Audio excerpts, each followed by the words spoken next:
Hello everyone, তো সবাই কেমন আছো? আশা করছি সবাই খুব ভালো আছো আর আমিও ভালো আছি। তো চলো আজকে তোমাদের একটা রেসিপি করে দেখায় আমলকি দিয়ে। হ্যাঁ, আগের ভিডিওতে বলেছিলাম তোমাদের আমি একটা রেসিপি করে দেখাবো, একটা নয় দুটো। তার মধ্যে ফার্স্ট হচ্ছে এই রেসিপিটা।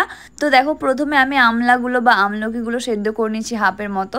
তারপর এটাকে বেশ ফুটো ফুটো করে নিয়েছি, যার মধ্যে ভেতরেতে নুন আর চিনি সব ঢুকতে পারে। আর এখানে দেখো দিদির ছেলে আমার ডিস্টার্ব করার জন্য চলে এসছে। ব্যাপারটা হচ্ছে আমি যা করবো ওকে তাই করতে হবে, আর এখানে করতে দিচ্ছিল না। তোকে সাইডে বললাম, বাবু এখন তুই বস, দেন আমি কাজ স্টার্ট করলাম। তো প্রথমে দিয়ে দিয়েছি চিনি, তারপর একটু জল আর একটু গরম মশলা, দেন চিনির সঙ্গে এটাকে ভালো করে মিক্স করে নিচ্ছি। আর এটাকে বেশ কিছুক্ষণ ফুটতে দেবো, যেহেতু চিনিগুলো ভেতরে ঢুকবে। আর এটা আমি বানাচ্ছি আমলকির মুরব্বা। তো তোমরা এর আগে যদি কেউ এটা ট্রাই করে থাকো অবশ্যই আমাকে কমেন্টে জানাবে, আর আমার যদি এর মধ্যে কোনো ভুল ত্রুটি হয়ে থাকে সেটাও আমাকে জানিও। তো আমি খেয়ে দিলাম, বেশ ভালো হয়েছিল। আর গরম গরম খাওয়ার থেকে যখন ঠান্ডা হয়েছিল তখন বেশি ভালো খেতে লাগছিল।